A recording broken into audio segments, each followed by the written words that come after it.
ప్రజలందరూ నమస్తే. మీరందరూ కూడా బాగా కష్టపడుతున్నారు, మీ పిల్లలు కష్టపడుతున్నారు. కానీ ఓకేనా, కొన్ని అలవాట్లు బంద్ చేసుకోవాలి. పిల్లలకి మీరు కూడా చెప్పాలి. దగ్గర తమ్ముడు, పిల్లలు వినాలి, 1-4 సార్లు దండించాలి. మీ బాధ్యత మీదే. చిన్నప్పుడు తల్లిదండ్రుల బాధ్యత పిల్లల్ని పెద్ద చేయడం, తర్వాత గురువు స్కూల్లో చెప్పే గురువు మాటలు వినాలి. అట్టన్నా బాగుపడతారు. అర్థమైందా? మంచి టెక్నికల్ పనులు ఉన్నాయి. ఈ యొక్క మన ఈ మండలంలోనే 16 గ్రామాల్లో మీ దగ్గర ఉన్న టెక్నికల్ పని ఎక్కడా లేదు. హార్డ్ వర్కర్స్ మంచిగా చదువు లేకపోయినా కూడా మంచిగా కష్టపడతారు, శ్రమ నమ్ముకురు. కానీ ఫలితం లేదు. ఫలితం వచ్చి 0 అనమాట. 0 నుంచి బెంజెట్ మీరే పని చేసుకోవాలి. కానీ ఆ 0 నుంచి 100కి రావాలంటే చాలా కష్టపడాలి, శ్రమ నమ్ముకోవాలి. అర్థమైందా? యువత ఆన్లైన్ బెట్టింగ్ తొలిగిపోయి నాశనం అవుతారు. జీవితానికి కొలాప్స్, జీవితం నాశనం చేసుకుంటారు.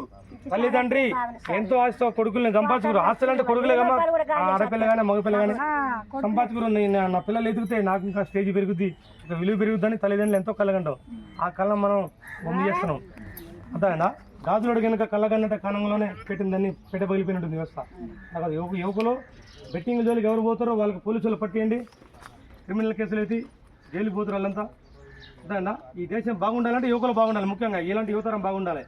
యువతరం మద్యానికి బానిసయ్యి రోడ్ల ప్రమాదాలకు కొని తెచ్చుకుంటారు. తల్లిదండ్రి ఎంతో ఆశతోటి నా కొడుకు పెద్దోళ్ళు కావాలి ఆశ ఉంటుంది కదమ్మా. ఎదిగితే వాళ్ళకి పెళ్ళిళ్ళయి, వాళ్ళకి పిల్లలై, వాళ్ళకి సంతతి పెరుగుతుంది కదా మంచిగా. మరి ఇక్కడ ఆలోచన ఎందుకు లేదు? మరి 1 కోట్ల మంది అంతా 100 రూపాయలు హైవే మీద పోతుండ్రు, లారీకి బస్సుకు తగులుతుంది, చచ్చిపోతుండ్రు.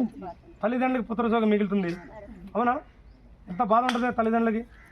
అందిన కొడుకు చెయ్యందాక మానసికంగా బాధపడి వాళ్ళు చచ్చిపోతారు. తల్లిదండ్రులు కూడా నా కొడుకు చనిపోయింది, ఇట్లా చనిపోయింది అని చెప్పి వాళ్ళు మెంటల్గా డిప్రెషన్ అయ్యి వాళ్ళకి లోపలికి పోయా హార్ట్ అటాకులు, బీపీలు, షుగర్ లేవని.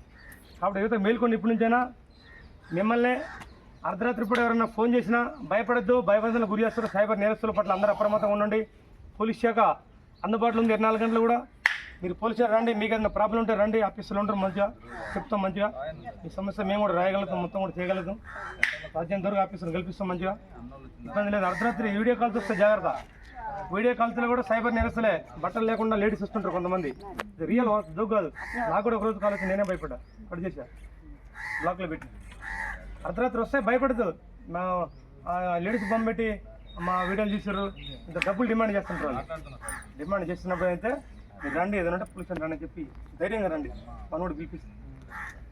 ఒక ట్రాప్లోకి దించుతారు. ఒక అర్థమైంది, ఒక ట్రాప్లోకి దించి భయప్రాంతాలు గురి చేస్తే ఆ భయపడే మనం డబ్బులు ఇస్తాం కదా, 5 లక్షలు 10 లక్షలు, వాడు అట్లా క్యాచ్ చేసుకుంటూ అవుతున్నాడు సైబర్ నేరస్తులు. అలాంటప్పుడు మిమ్మల్ని ఎవరైనా బెదిరిస్తే మా దగ్గర రండి అంటున్నా, మేము న్యాయం చేస్తాం. మా ఆఫీసర్లు చెప్తుంది దాన్ని బట్టి. అర్థమైంది పెద్దమ్మా? ఇట్లా యువకుల మటుకి ఈ దేశానికి పట్టుకోమలు అనే విషయం మర్చిపోవద్దు. ఈ దేశం బాగుండాలంటే మీలాంటి యువత చదువుకోవాలి, ఎదగాలి, 10 మందికి ఉపాధి మార్గం చూపించాలని కోరుకుంటున్నాను. అర్థమైందా? ఎవరన్నా బెట్టింగ్ జోలికి చెప్పండి. అర్థమైందా? మీరు వీడియోలో ఐపీఎస్ సజ్జనారు సార్ ఎంత చెప్తున్నారు బెట్టింగ్ల గురించి, వాటి జోలికి పోకుండా యువకులు ఎదగండి, ఇవన్నీ చెప్తాం. అర్థమైందా? ఇవన్నీ సార్ చెప్తున్నారు కాబట్టి మంచి మోటివేషన్ తీసుకొస్తున్న సమాజం బాగుండాలని చెప్పేసి మరి మీరు కూడా సహకరించండి, సమాజానికి సహకరించండి, పోలీస్ వ్యవస్థ కూడా సహకరించండి. ఎవరైనా ఆన్లైన్ బెట్టింగ్లు కానీ ఇంకేదైనా మోసం చేస్తున్నా చెప్పండి, దాన్ని కంట్రోల్ చేస్తాం, అరికడదాం. ఓకేనా? Thank you. నమస్తే. జై హింద్.